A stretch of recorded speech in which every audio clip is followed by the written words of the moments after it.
Hello, je suis Reynold, cofondateur d'AgoraPlace, et la question du jour c'est reconditionner ou occasion? L'occasion, c'est le marché de la seconde main dans son ensemble.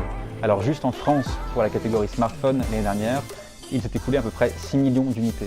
Sur ce flux, on compte des produits qui ont été testés, certifiés par des professionnels selon un cahier des charges strict. C'est un marché qu'on estime environ à 3 millions d'unités par an, qui est celui du reconditionné.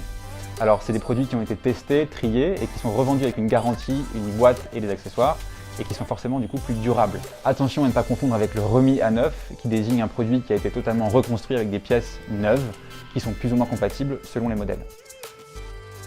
On compte en France environ 17 usines de reconditionnement avec un niveau d'expertise élevé, et en parallèle, il y a une trentaine de centres dits de tri-test qui peuvent gérer des volumes logistiques industriels. Alors, occasion ou reconditionné, vous n'avez aucun moyen de savoir ce qui a été modifié sur votre appareil. C'est là l'un des risques du marché.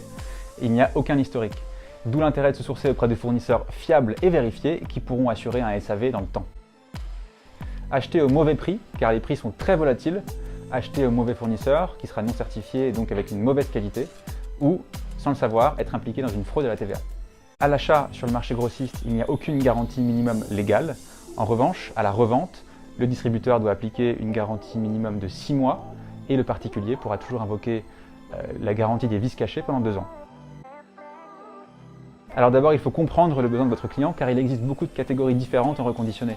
La mobilité avec les smartphones, tablettes, l'IT ou le high-tech de manière générale. Ensuite, il faut faire des réassorts progressifs et toujours avoir une vue d'ensemble sur le marché, accompagné par un tiers de confiance pour éviter les risques.